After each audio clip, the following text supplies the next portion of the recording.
You know, when I took a break from WWE, I took a break because I wasn't happy with, I just wasn't enjoying it as all that much, and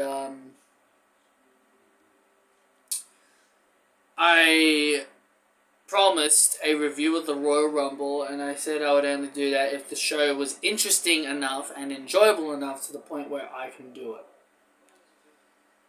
And here we are. I am reviewing Royal Rumble. I am tired.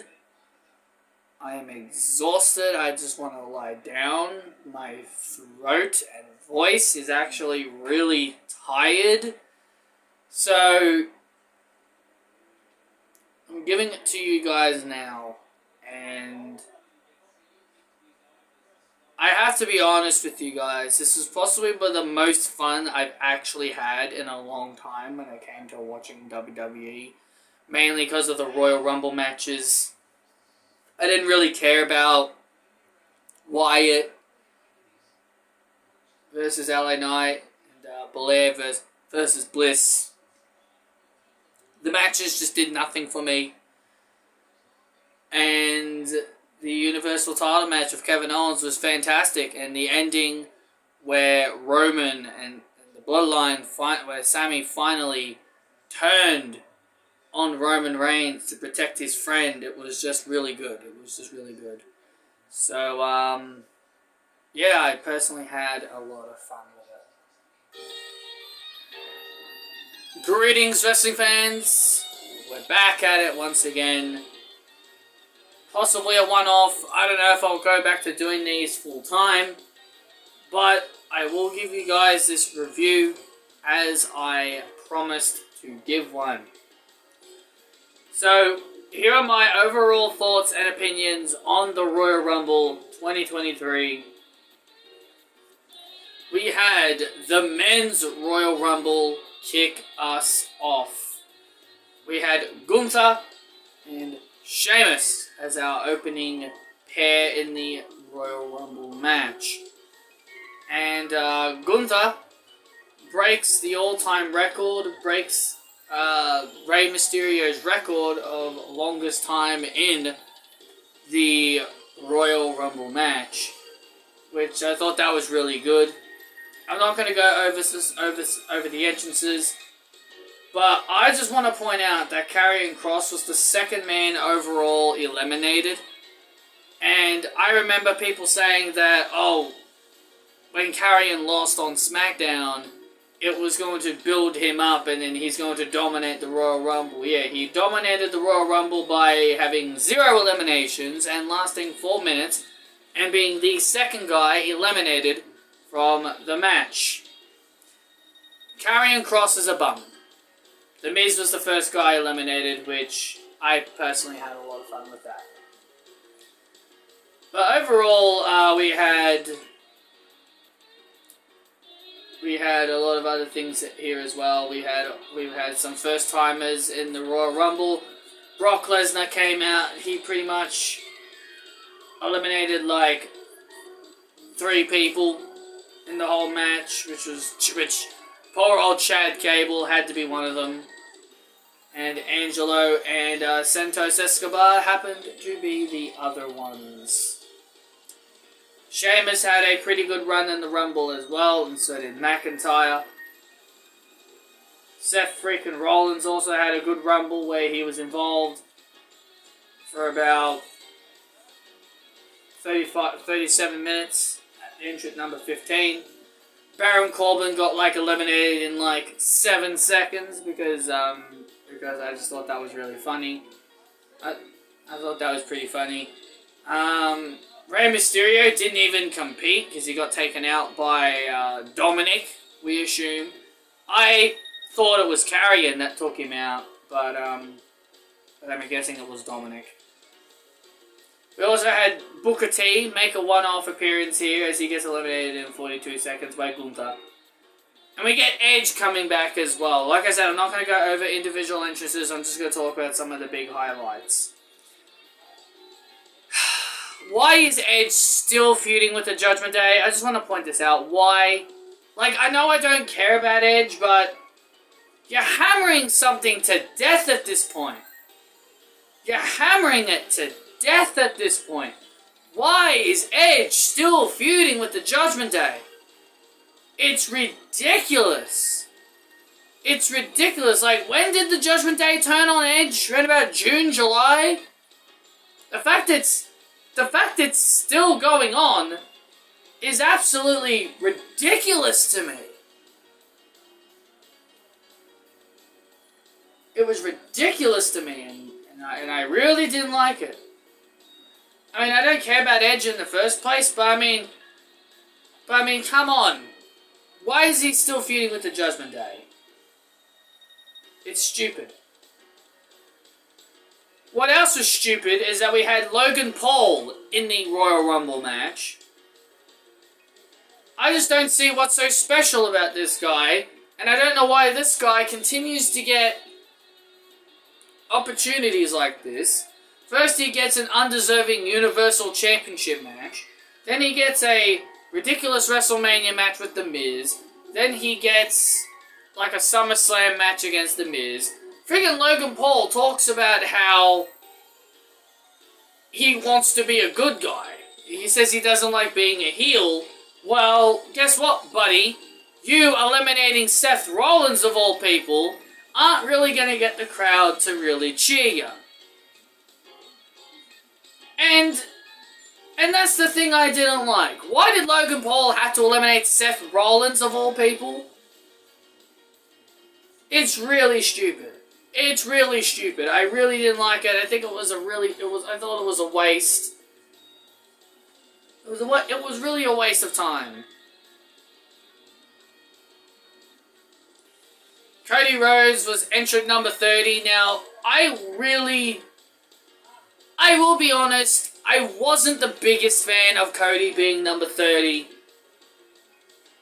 I really felt maybe he should have came in a bit early to really earn. But regardless, like, we knew he was winning. But I think having him come out at number 30 wasn't exactly the smartest decision, in my opinion. But, you know, it's whatever, I guess. But in the end, Cody Rhodes ended up winning. It came down to him and Gunther. And my God, I will say I really enjoyed the final sequences between Gunther and Cody Rhodes. It was really good. I would like to see the two of them have an actual one-on-one match. I thought it was really fun. I really did enjoy the men's Royal Rumble match. Cody Rhodes was the right guy to win. No Dwayne "The Rock" Johnson. Everyone was so adamant that The Rock was going to be there. And the thing that irritated me about this is that there were actually people out there saying that The Rock is more deserving to win the Royal Rumble, which I don't understand why people would say that, because people saying that The Rock should have won the Royal Rumble were the same people that were pissed off that Batista won the 2014 Royal Rumble, saying that Daniel Bryan should have won that year, and how fans have always said that WWE should be pushing the full-time wrestlers that are there every single week instead of part-timers who are not there all the time. And when they do push the full-time wrestlers, you get people bloody complaining about who wins. And I'll go into more depth about Rhea in due time, because my God, my God, I've got a lot to say about that. And right now, I just want to say my voice is really tired, so my voice is probably going to eventually croak at this point, because, yeah, I got very excited. Anyway, Bray Wyatt took on LA Knight. This was boring. I didn't really enjoy this. It was the pitch black match. I'm going to be honest, I didn't enjoy this. Like, no disrespect to Bray Wyatt, you know, he's great and all, but I just don't care. I just don't care about Bray. I just don't care about Uncle Howdy. The supernatural stuff has run its course. It's just not fun anymore. And this did nothing for LA Knight. Absolutely nothing. This did absolutely zero for LA Knight, who was carrying this entire feud with amazing promos. Now, he's not buried. I'm not saying LA Knight is buried. But I just think this match really did nothing for LA Knight. Speaking of matches that did nothing for me, Bianca Belair and Alexa Bliss is next. I don't know what it is, but I really do not like the chemistry between these two. I think these two do not have good chemistry. Their matches are really bad. I don't really enjoy them. I remember people wanting these two to fight each other like 3 years ago when they were both like number 1 and number 2 in the Royal Rumble, and then we've got a couple of matches between them, and fans are saying the matches weren't good. And I agree, I didn't really enjoy the matches. So this is what happens when you ask for a feud. This is what happens when you get a dream match and the dream match becomes a nightmare. I hated that this feud was more about Alexa Bliss trying to get over her past with Bray Wyatt. It's stupid. If you want to turn her heel, have her be the goddess from 2018. If you want to turn her heel, just have her be the goddess from 2018. But no, we got to get Bray Wyatt involved in a certain way. And that's the other reason why I didn't really like this. Because I knew Alexa Bliss wasn't winning. And I didn't like that they were trying to get Bray Wyatt and Uncle Howdy involved, which is trying to convince me, which the company is trying to convince me that Alexa Bliss is going to eventually give in and rejoin Bray and Uncle Howdy, which, you know, I was enjoying Alexa Bliss months ago when she was a babyface, but now WWE is just ruining my interest in her just by getting her involved in this ridiculous storyline with Bray Wyatt. Next, we had the Women's Royal Rumble match, and I have to say, the Women's Royal Rumble was a lot of fun. It was a lot of fun, and it also really gave me a heart attack. I will be honest with you guys. My heart was racing 100 miles an hour when it came to this. Like, I was really into this. I've definitely got some things to say, though. Number 1 and number 2 were Liv Morgan and Rhea Ripley. Both women were able to set the all-time record for the longest time in the Women's Royal Rumble matches, but I'm curious how they're going to handle it. Are they going to have Rhea and Liv share the record together because they both basically broke the record? Or are they just going to give it to Rhea Ripley because she won? Because according to Wikipedia, Rhea Ripley lasted a second longer than Liv. Because it was 1 hour, 1 minute, 8 seconds, and Liv was 1 hour, 1 minute, and 7 seconds. So I'm assuming either they give it to Rhea Ripley, or they just decide to say, you know what, Rhea and Liv both deserve the record. That's one of the big things here. One of the other things is that they wasted an entry spot on B-Fab. Waste of time. I don't know why B-Fab had to be in this match. And one thing I did like was Emma and Dana Brooke briefly reuniting. I definitely did like that. Roxanne Perez coming into the match was really fun. And then Dakota and Io both basically coming out right after each other. Yeah, random drawing. Yeah, random drawing my ass. Natalya made her comeback. We had Zoe Stark make an appearance. We had Asuka return with a new character, new face paint, new music. Oh man, poor old people that love the CFO music. Everyone's gonna be crying themselves to sleep about the future no longer being in the WWE. Man, oh man, all those people that love the CFO soundtracks, man. We also had Doudrop make her return, but she's now being dubbed as Piper Niven, which I find that pretty amusing. But you know what? It's great to see her back though. And I was also very happy to see Indy Hartwell appear in the Royal Rumble match. You know, I want to get this off my chest real quick. Why was it that Zoe Stark was able to get more time in this Royal Rumble match than the NXT Women's Champion, who was Roxanne Perez? Roxanne Perez only lasted 4 minutes and 34 seconds before being dumped out of the ring by the entire Damage Control, but Zoe Stark lasted 26 minutes. Indy Hartwell only got 4 minutes and 51 seconds. Why were Roxanne and Indy completely shafted? Roxanne is your NXT Women's Champion, for Christ's sake. She's your NXT Women's Champion, for Christ's sake, but you have Zoe Stark outshine her? I'm sorry, but Roxanne should have had the time limit that Zoe Stark had. I'm not the biggest fan of Zoe Stark, but Roxanne should have had a bit more of a standout performance than just being used as a body for Damage Control to throw out of the ring, because Damage Control pretty much dominated the Royal Rumble. And number 30 was Nia Jax. Really? We gotta have the irresistible botch back? Nia Boring? Botch Jax? We gotta have her back in the WWE? Who asked for this? Who on earth is excited for a Nia Jax comeback? Who? Absolutely nobody. Why should I be excited for this? But everybody eliminated her. It came down to Rhea, Liv, and Asuka as the final three. And Rhea Ripley ends up winning the Royal Rumble, and I was super happy. Being a massive fan of Rhea Ripley, I felt very happy. Again, as I said before, superstars who bust their ass off winning these matches are more deserving these Royal Rumble matches than people that don't really deserve them. Now, I wouldn't have been mad if Liv Morgan won, but obviously, my heart was with Rhea.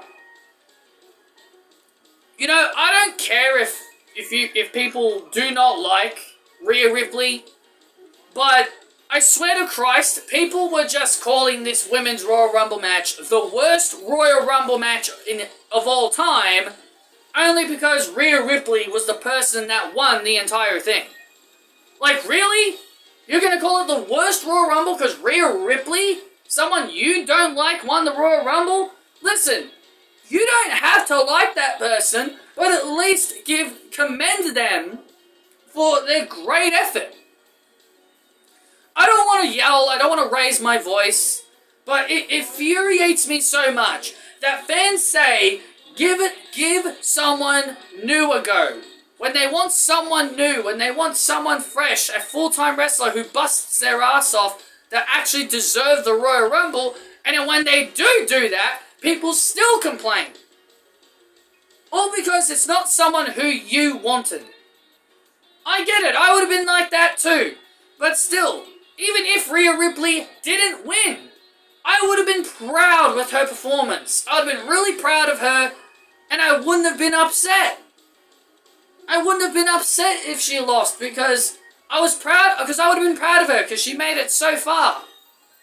It infuriates me how people feel that that they call it the worst Royal Rumble, all because somebody won. No, last year's sets of Royal Rumbles were absolutely god-awful, because they gave them to Ronda Rousey and Brock Lesnar.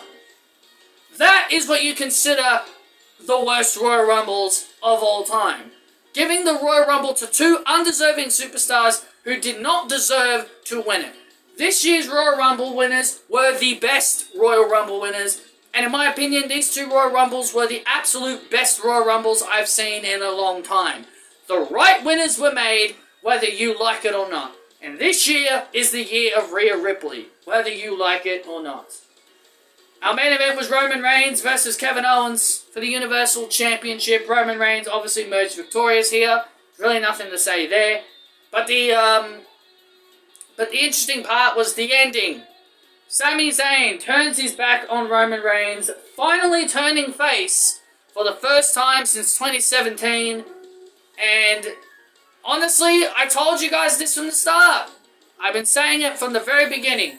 Sami Zayn was going to turn face in this entire storyline, but yet people didn't want to believe me. People didn't want to believe me. They were saying he was bloodline for life. He fits in the bloodline. He'll be with the bloodline forever. I'm not a fool. I'm not a fool. I knew Sami Zayn was going to leave the bloodline. He chose his friend over the bloodline. Jey Uso walked away, so I'm kind of interested to see where they go with Jey Uso. But Jimmy, Solo, and Roman proceeded to beat the ever-living shit out of Sami Zayn, and Roman Reigns even ripped his honorary Uso shirt off. Very much enjoyed Sami Zayn's face turn. I'm very, very excited for what's to come. So anyway, that is the Royal Rumble review, guys. I hope you guys enjoyed. Hit that thumbs up. Give me your thoughts and opinions down below, and I will see you all next time.